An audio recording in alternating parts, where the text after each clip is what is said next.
Good morning students. मैं आपको नेताजी का चश्मा पाठ पढ़ा रही थी। अभी तक का मैंने बताया था कि हलदार साहब को उस समय कुछ बात समझ आ जाती है कि एक चश्मे वाले हैं जिसका नाम कैप्टन है, उसे नेताजी की बगैर चश्मे की मूर्ति अच्छी नहीं लगती है, उसे दुख होता है।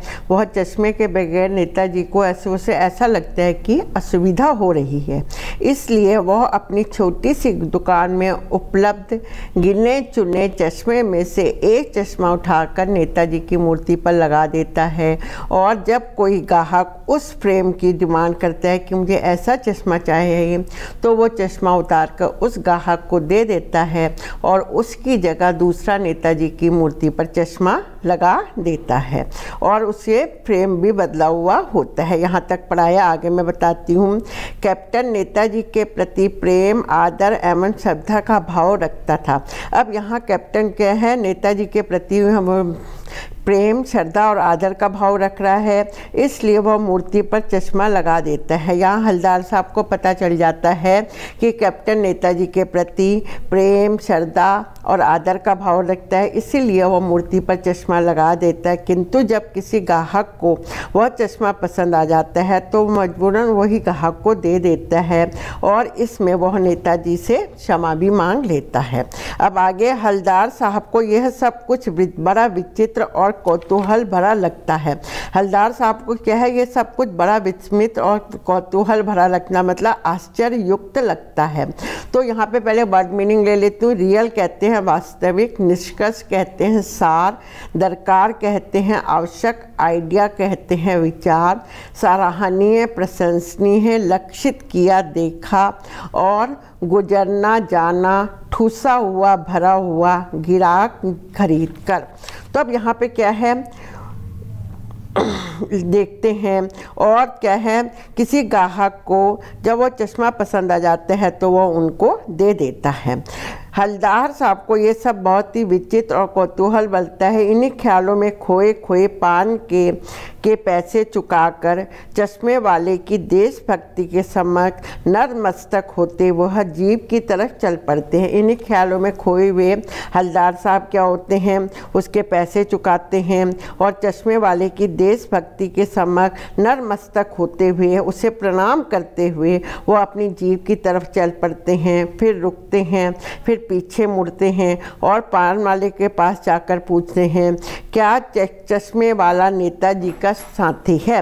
जो चश्मे वाला है क्या नेताजी का साथी है या दोस्त है या आज़ाद हिंद फौज का भूतपूर्व सैनिक है या वो आज़ाद हिंद फौज का कोई भूतपूर्व सैनिक है? पान वाला नया पान खा रहा होता है, पान वाले ने अपने मुंह में फिर पान डाला होता है।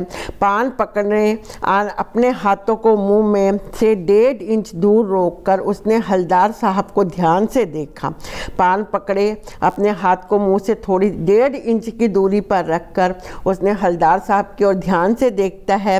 फिर अपनी लाल काली बत्ती सी दिखाकर, क्योंकि उसके पान खाने के कारण उसके दांत के जो लाल और काले होते हैं उन्हें दिखाता है और मुस्कुराकर बोलता है, नहीं साहब, वो लंगड़ा क्या जाने फौज में, वो लंगड़ा क्या जाने फौज क्या होती है, वो तो लंगड़ा है, पागल है, पागल।